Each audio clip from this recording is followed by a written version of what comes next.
Back at the end of March, I made these bubbler systems from 10-gallon buckets, wrapped them in insulation, made little holes in the lids, and inserted net pots containing 4 chili plants freshly rooted in a rainforest propagation system. My original plan was to perform a test on supplying dissolved oxygen in 4 different ways. However, the 2 plants at the back quickly fell behind, got crowded out, and, well, it was quite a while until I discovered they were actually, how do I say it? Dead. Yes, dead. Dead as dodos fastened to doors with nails. Suffice to say, the dissolved oxygen experiment needs to be reviewed and repeated at the very least. However, today, I have entirely the opposite problem. Despite now only having 2 plants in this 4x4 grow tent, they have grown and grown and grown. One conclusion I am able to tentatively draw at this point is that my air pumps and air stones are doing a great job of supplying oxygen to the nutrient solution. I'm using an Eco Plus Eco Air twin outlet air pump to bubble air into both buckets via some air line, one via an Eco Plus air stone and the other with an Eco Plus flexible air diffuser pipe.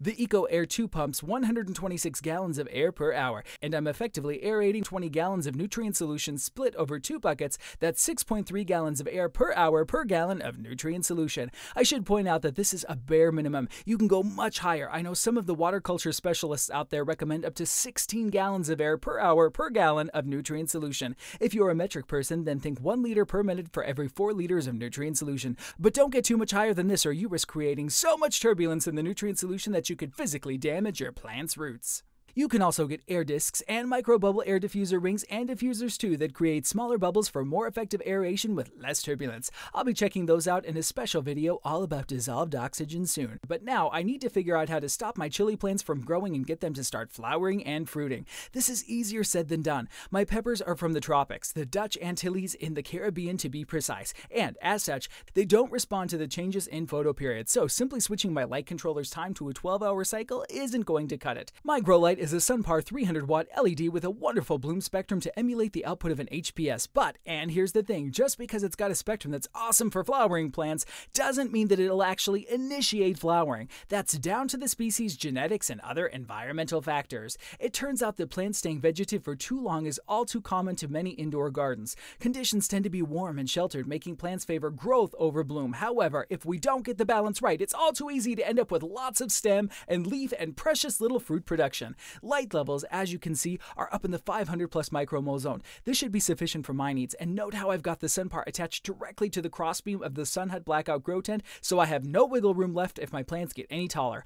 What about my beloved soft mesh netting, I hear you ask? Well, that's all the way down here, doing pretty much nothing to help my cause. I can't increase the time between irrigations in an effort to create a drier root zone, as the roots are constantly submerged in nutrient solution. If I were growing in soil, coco coir, stone wool, or some other substrate, then this would be an option. Drier root zones cause a mild stress that helps to steer peppers into flowering and fruit production. I was able to keep the same plants in Grodan Delta 4-inch blocks far squatter using this technique. I can't decrease air temperatures as I'm up in my attic in midsummer with no air conditioning. What was I thinking? I'm running my SunPar at night when ambient temperatures are the coolest, of course, lights on temperatures at around 82 degrees Fahrenheit or 28 degrees Celsius. Now, if I could create a bigger difference between my daytime and nighttime temperatures, say using air conditioning to reduce my nighttime temperatures to 60 to 64 Fahrenheit, then that would definitely help cue my peppers to start flowering.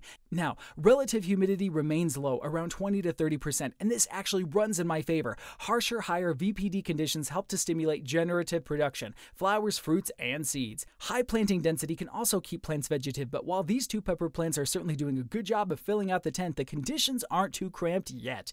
Note how the plant on the left is starting to flower, but the plant on the right is full on still in vegetative mode. That's because I'm still chilling the nutrient solution in the bucket on the right down to 66 degrees Fahrenheit, around 19 degrees Celsius, a hangover from my dissolved oxygen experiment, whereas the bucket on the left is unchilled at 75 degrees Fahrenheit or 25 degrees Celsius. A cool nutrient solution, while great for root health and dissolved oxygen levels, can actually help keep plants vegetative. So, what am I going to do? Well, the first thing I'm going to do is prune back some of these growth tips. I'll use this opportunity to take lots of cuttings as I love having a stock from the same mother plant for my experiments. And this also serves as a quick fix at reducing the plant height, especially this plant here on the right. I've seen some growers prune canopy level leaves at the beginning of flowering, claiming that it helps the plant to focus on buds, flowers, and fruit production. I do not recommend this. Those leaves are are important for absorbing the very light energy needed to actually power generative development. Number 2, I'll increase my nutrient solution to 800 ppms. Using Flora Series 3-part, I'll use equal parts of grow, micro, and bloom for now, and once the flowers start to develop, I'll up the bloom component and lower the grow. This is a strong nutrient solution for water culture and should mildly stress the plants into flower and fruit production. Number 3, I'll set my nutrient chiller to 75 degrees Fahrenheit. Number 4, I may invest in a portable air conditioner just to help me keep nighttime temperatures low. Hopefully by the time next summer arrives, I'll have a permanent air conditioning solution installed. Now, let me know your thoughts in the comments. I won't be using any exotic stimulators or PGRs as these are consumable crops and I always like to grow without them anyway. I hope you enjoyed watching. Please hit that subscribe button below as it helps keep me generative. This is Everest, all vegged out. Bye-bye.